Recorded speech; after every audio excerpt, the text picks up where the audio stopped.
Good morning everyone, কেমন আছেন সবাই গরমে? আমি আবার চলে এলাম আজকের আমার রান্নাবান্না ব্লগ নিয়ে আপনাদের সাথে শেয়ার করার জন্য। আজকে তো আমার ভেজ, আপনি জানেন, আপনারা জানেনই আজকে আমার ভেজ।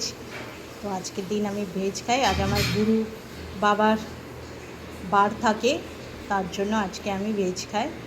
তো চলে এলাম আজকে আপনাদের সারাদিন রান্নাবান্না মেনু নিয়ে আপনাদের সাথে শেয়ার করার জন্য। তো বেশি কথা বলবো না, বিকজ আজকে খুবই লেট হয়ে গেছে, তাই অল্পতেই সেরে দিচ্ছি। তা আজকের ব্রেকফাস্ট থেকে শুরু করছি। ব্রেকফাস্টে আজকে আমি ভেজ ম্যাগি নিয়েছি, ভেজ ম্যাগি। লাঞ্চে আমি নিয়েছি হচ্ছে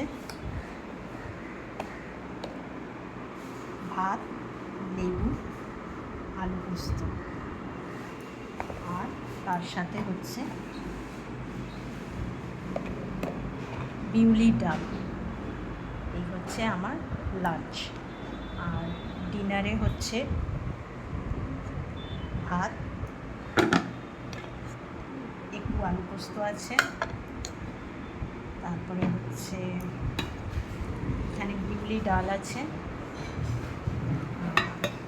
এখানে ভেন্ডি মশালা, সর্ষে কাঁচা লঙ্কা বাটা দিয়ে করেছি, টমেটো। এই হচ্ছে আমার রান্না।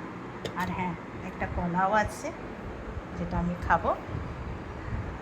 এখন ফিলহাল আমি চা খাচ্ছি, র চা। এই হচ্ছে আমার আজকের মেনু, খাওয়া দাওয়ার মেনু। আপনাদের কি হচ্ছে জানাবেন। থ্যাংক ইউ এভরিওয়ান, ভালো থাকবেন।